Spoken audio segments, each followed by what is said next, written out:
You've been kind of on the forefront of the Rare sheet music mystery. Yeah. Why don't you start us off from the top of how this begun? Well, actually, Jeff started running that foot race, and then I kind of grabbed the baton at some point. But, well, yeah, why don't you... Because I actually was not clear where this Killer Instinct 3 thing started, so... There was a fan site called Rare... Is it Raretopia? It was like Mondo Rare, wasn't it? Yeah, Mondo Rare. Yeah. Or Mondo... Something with Rare in the name, because it's a Rare fan site. And they claimed that they got some sheet music sent to them from someone at Microsoft. They didn't say anything more about the source than that. But the sheet music was titled Killer Instinct 3 Main Theme, which, on its own, it's like, okay, well, then I guess, maybe Rare's making a Killer Instinct 3. Or maybe it's like a hoax from someone claiming to be at Microsoft, or there was like a million different ways it could have gone. Like, it made no sense. But the neat thing is that the sheet music was readable. I mean, there's only one page of it, so it's not a full song or anything like that. But this kind of set off a little cottage industry of people recording this song. And we actually had on our site, we had Chris Tilton, who's a game music composer that did music for like Mercs 2 and Black and all this stuff. He just kind of posted in the comments like, oh yeah, I looked at it, and it's they don't say what part it is, but it's pretty obvious that it's meant to be like a violin part or like a string part. So I plotted it out in a synth, and here's what it sounds like, and posted it. And then from there, he looked at it and said, it's pretty obvious from the progression that they're going for like a Hans Zimmer kind of thing. So I filled out the rest of it and like made it into like more of a real sounding full-fledged song, which at that point started to sound like something I could see as the main menu music in a fighting game. Totally, yeah. Once he started fleshing it out. But then, like, to top it off, someone then went in and recorded guitar over it. And then that version of it is the quintessential, like, dude, this just sounds like Killer Instinct. Exactly. Oh, dude, I gotta hear that. Yeah, it was neat to see people come together and do that. But, like, that's not the most interesting part about all this. So like it was awesome, like community moment of people remixing music and doing all this cool stuff. But then there was the smoking gun. So our man Chris Tilton again, username Chris Tilton, Giant Bomb user, star user of the week. Indeed. So after doing all that arranging work on the music, he then was so I guess he hangs out on the site. Is it Music for Games? Music for Games. That's number 4. .net or something like that. Anyway, it's a site about music for games. Makes sense.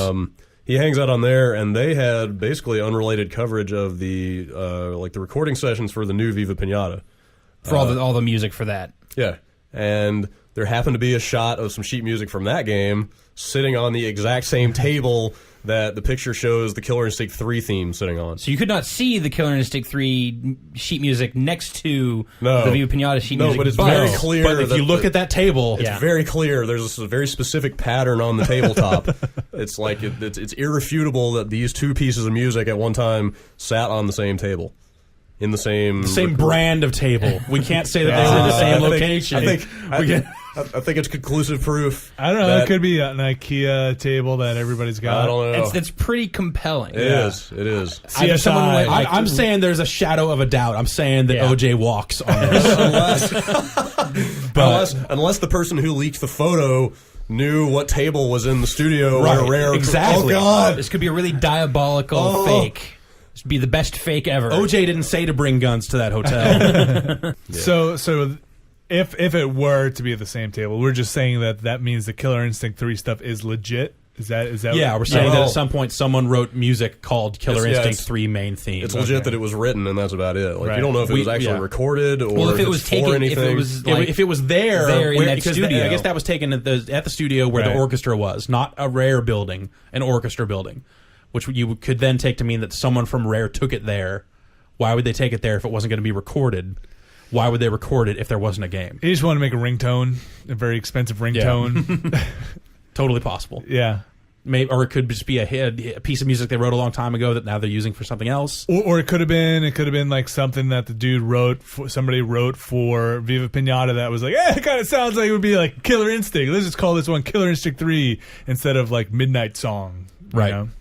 No, if that music was in Viva Pinata. now I'm like... it could be like Professor Pester's theme, maybe at the very end of the game when you serve him. Dude, like now I'm trying to visualize Fulgore as a pinata. Like, that's just not working so good. Well, it was only that one little part that then got extrapolated into this like guitar track thing. right. So that one little part could be anything. No, the tone of the you gotta music, listen to the even just like that part on its own. So it's very pretty clear. intense. Yeah, it's not something you would put in a Viva Pinata. It's aggressive because they list the tempo and all that stuff. So it's like that. All right, so that's the next challenge. I want to hear that part worked into a Viva Pinata sounding song, preferably at night. There you go. Bombcast challenge number 2. Yeah. Oh, and while we're on the subject, or a kind of related subject, that Music for Games site also had a listing for a Trouble in Paradise promotional disc, which has like all the music from the new game on it. So if anybody knows what the hell that's about and where to get it, please email us. Like Challenge number 3. I know we have an inordinate number of listeners in the UK. And I'm thinking maybe since Rare's in the UK, maybe that was like a UK promotional item or something. Maybe. You just want that disc. Yes, I want the disc. Did they do any sort of pre-order bonus here? No, I don't think it was. In fact, I asked Microsoft's PR reps what was going on with it, and they were like, I never heard of that before. But like the cover of the disc was there and the track listing. So if anybody knows where I can acquire that, please let me know.